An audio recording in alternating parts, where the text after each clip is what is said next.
So when did you first dive into learning how to produce?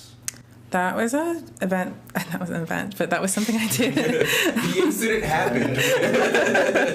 I did that in high school. Honestly, I took a music tech class at like a STEM high school, so it was a pretty like involved class, and I learned how to use Reason and Cubase and Logic and some other stuff, and I just really liked using Logic. But one thing I felt that they were lacking was their guitar, like putting real instruments with the like synthesizers and stuff like that. So I kind of went on my own path after that and just like decided to start making pseudo indie rock at the time. It was really bad, but now it's a lot better.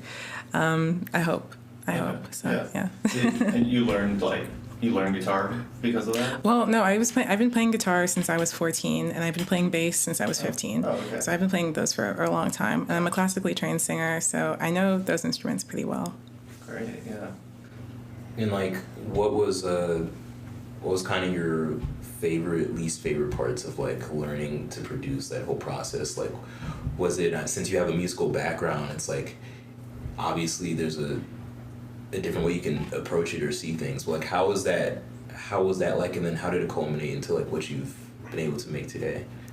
I think the most difficult thing for me was learning music theory and then kind of discarding it, because I feel like sometimes when you're young and when you want to like make songs the right way, you can get really caught up in like doing things with the circle of fifths and like, oh, is this resolved to a major seventh chord? And but it can like get you in your head and you can get in your own way. And now I'm just like, this sounds cool. That's nice, you know? Like learning the rules and then throwing the rule book away. Yeah, that's the main thing. But also just like finding out where things go is important too. I don't play drums at all, so I kind of have to think about things like from a little bit of a different perspective when I'm making a song, because I don't want all my songs to be like drumless. Like, you know what I mean? I have to, okay, well the bass does this, so the drums should probably do this, and just build around that. Okay. We were gonna ask you drums or melody, but I think you just answered it. Yeah. That melody. Yeah. Well, yeah, but sometimes drums. Yeah. Sometimes drums. It depends on the song. As an enjoyer. As an enjoyer. Yeah. Sometimes drums mostly, actually. Okay. I would say that. Okay. I like a lot of like 90s trip hop or just like hyper pop from now. Right. And I think that my favorite thing from those genres are the beats specifically. Makes sense, yeah. So what were some like preconceived notions that you had like going into like your journey in learning production? Like was there anything like any apprehensions you had beforehand that like, or things you thought, and like, or maybe just general misconceptions that people might have? I think it's not really a misconception. I think this is probably a widely known fact, but your taste is always going to outpace what you're doing. And that's just like super frustrating as someone who, when you're starting out, that's just incredibly difficult to wrap your head around. You're like, well, I like this sound. Why can't I make this sound? Yeah. And if I like it, I should be able to recreate it, but you can't. And like, you might make something that's kind of an imitation of it, but like it's a hollow imitation in some way. I used to be like I love Lana Del Rey still to this day, but I used to want to be her. And I would just like write songs that were very clearly like rip-offs of her music. And they weren't bad, but they were not great either, because I was being someone else. I was putting on a costume. Gotcha. You know? And do you feel like you've gotten over that, or is that just a thing that kind of stacks as you like level up? Like you're always chasing like this sound, like, or do you feel like you're at a point now where you can, it's like, okay, I know enough to like be able to make this like thing or idea in my head a reality?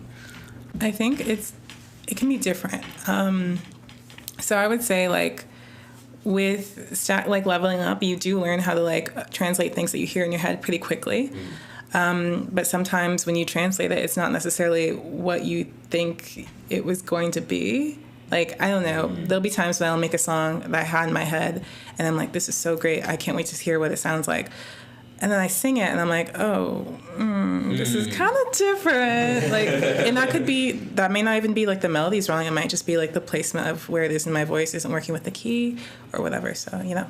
So I feel like that's kind of the kind of thing that like transcends all art mediums, like your taste outpacing your ability, and especially as you're like as you're a beginner and as you're learning, it's like, obviously I want to make like what the greats are making, but you have to sort of do that imitation of Lana or whoever to like work out the kinks and like figure out what works and what doesn't. Yeah, and like to practice and get better. Mm-hmm. What advice would you give to people who are like trying to learn how to produce for the first time, that are struggling with that kind of a idea, like, you know, not being able to make what they want to make, or like trying to have a sound that they want to reach and not being able to do that? Like, what advice would you give people? I'll steal some from my music teacher because this is honestly something I still think about to this day. But when you think of a song that you like, listen to it and think about why you like it.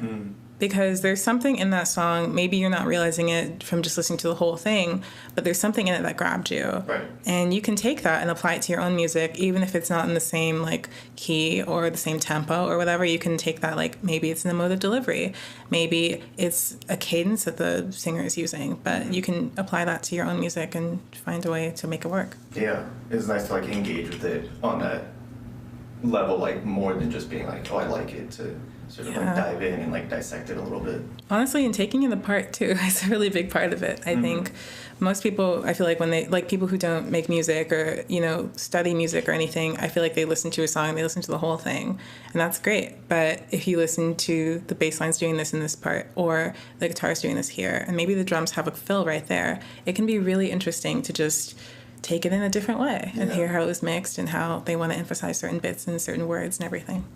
Do you ever try to like recreate, just like for practice or for fun, to recreate a song, you know, like one for one on Logic or whatever you use? I would say kind of. That's a kind of for me, because I like to do like not covers but interpretations. Okay, cool. So I'll listen to the instrumental version of it and I'll take like, okay, well this beat's doing this, but I kind of like this more here, and I like to use like different sounds and kind of put my spin on it, because even though I like something about this song, I feel like I have enough of a style now to decide like, okay, well this will work better for me like this. So